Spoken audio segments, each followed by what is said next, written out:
যে আমাদের মাননীয় গণপ্রজাতন্ত্রী বাংলাদেশ সরকারের মাননীয় প্রধানমন্ত্রী, আমরা গতকাল একটা বাজেট দিয়েছি। আল্লাহর শুকরিয়া, বাংলাদেশের ইতিহাসে এত জনবান্ধব, জন আকাঙ্ক্ষিত বাজেট কোনো সরকারের প্রদান দিতে পারে নাই। আপনারা দেখেছেন গতকাল বাজেট দেওয়ার পরে সারা বাংলাদেশের সহ সারা পৃথিবীর যতগুলো সংস্থা আছে, আমাদের ডোনার কান্ট্রি প্রত্যেকটা সংস্থা থেকে এই বাজেট প্রতি অভিনন্দন এবং শুভেচ্ছা জানিয়েছেন। কারণ এই বাজেট ছিল মাননীয় গণপ্রজাতন্ত্রী বাংলাদেশ সরকারের এই বাজেট ছিল হলো জনবান্ধব, কৃষক বান্ধব, শ্রমিক বান্ধব, ছাত্র বান্ধব। আপনারা দেখেছেন আপনাদের ইনফ্লুয়েন্সার যারা, এই যে আপনারা কন্টেন্ট ক্রিয়েটার, আপনাদেরও কোনো সুসংবাদ, এই বাজেটে আপনাদের ট্যাক্স রেয়াত করা হয়েছে, মাফ করে দেওয়া হয়েছে।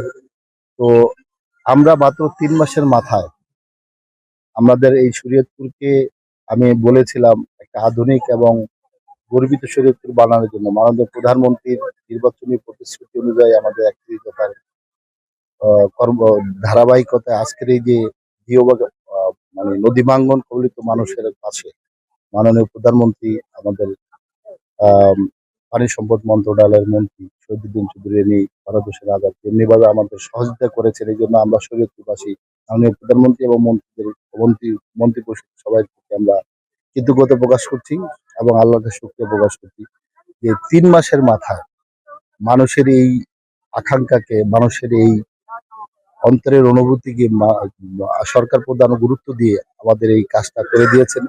এবং আপনারা দেখেন এখানে শত শত মানুষ আজকে খুবই আনন্দিত এই উৎসব মুখর অবস্থায় যে তাদের বাড়িঘর গুলা ভাঙছে না।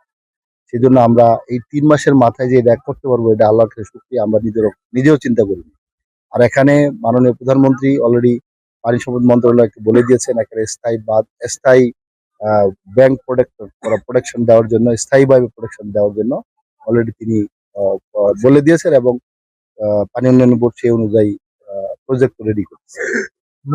আমাদের শুধু ওখানে না, আমাদের নদী শাসনের জন্য আমাদের সংস্থা আছে, সেখানে নদী শাসন করার দায়িত্বে আমাদের পানি উন্নয়ন বোর্ড আছে, আমাদের বিআইডব্লিউটি আছে, তারা করবে। কিন্তু এর বাইরে অন্যভাবে